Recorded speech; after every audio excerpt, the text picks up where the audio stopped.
Scott and Madison arrive at an abandoned house, a place with a dark history, a place where a group of teenagers once came to have fun, but never made it out alive. The house is untouched. Bloodstains still mark the floor. Pictures of the victims hang on the walls, like someone wanted to preserve the horror. Madison slowly walks deeper inside. Her breathing grows heavy. She enters a room and freezes. Standing in the corner, Ghostface, watching her, not moving. Madison panics. She screams and runs back to Scott, nearly collapsing in fear. Scott rushes in to check, but when he looks, it's just a robot, a lifeless Ghostface mannequin. Or so they think. Night falls. Too late to leave. They decide to stay. That's when the phone rings. A voice answers, distorted, cold. Ghostface. He asks them 3 questions, a deadly game. Scott answers the first correctly, then the second. The tension builds. The final question comes. Scott hesitates, but Madison helps him. Correct. They survive. For now. Scott begins exploring the house room by room. Madison is left alone. Then, her phone rings again. She answers. Ghostface is back, but this time he isn't playing games. I'm going to kill you tonight. The call ends. Madison panics and runs to find Scott, but suddenly, a Ghostface jumps out. She screams and punches him hard. The mask comes off. It's Scott, bleeding. He was trying to scare her, but then Scott notices something. The robot from earlier? It's moving, like a real human. He steps closer, and suddenly, stab. Scott is attacked. The real Ghostface has arrived. Madison fights back, but she's overpowered. She runs. Ghostface chases her through the house, up the stairs, across the balcony, until suddenly, Ghostface falls, crashing to the ground below. Still, silent. Dead? Madison stands above him, holding a metal pipe, shaking, relieved. Then, she slips, loses her balance, and begins to fall. Ghostface's eyes open. He sits up, alive, and as Madison falls, he drives the knife into her, silencing her forever. Moments later, Ghostface sets the house on fire and walks out into the night. Elsewhere, Hannah is in her room. Suddenly, Ben climbs in through the window. She's startled, then relieved. They laugh, they play, young love. But then, the door opens. Sidney stands there, watching. Ben tries to hide, but it's too late. Sidney orders him to leave. It's late. Hannah is upset, but Ben goes. The next day, Hannah finds Sidney's old jacket. She puts it on. Sidney sees her and freezes. Pain fills her eyes.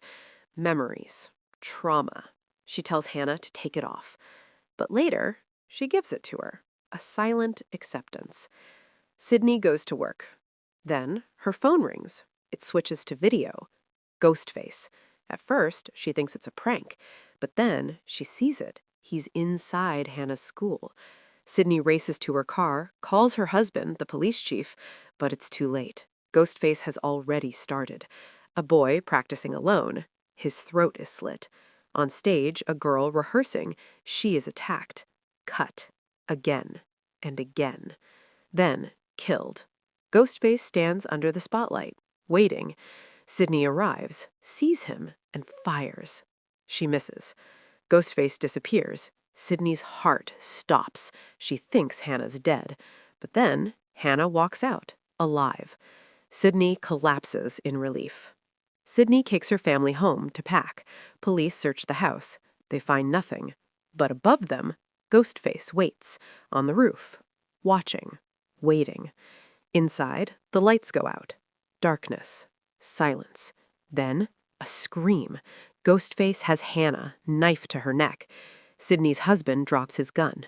A fight erupts. Brutal, chaotic. Sidney grabs Hannah and runs. Her husband falls down the stairs, unconscious. Ghostface chases them, relentless. Sidney fights back, hits him with a bat.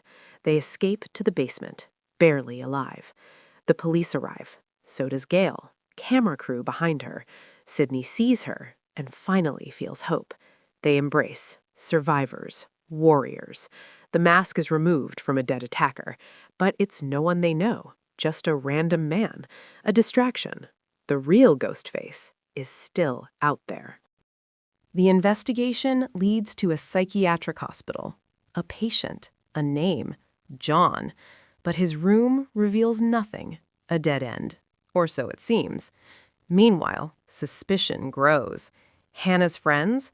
Could one of them be the killer? Curfew is declared, but Hannah and her friends gather at a bar. A mistake.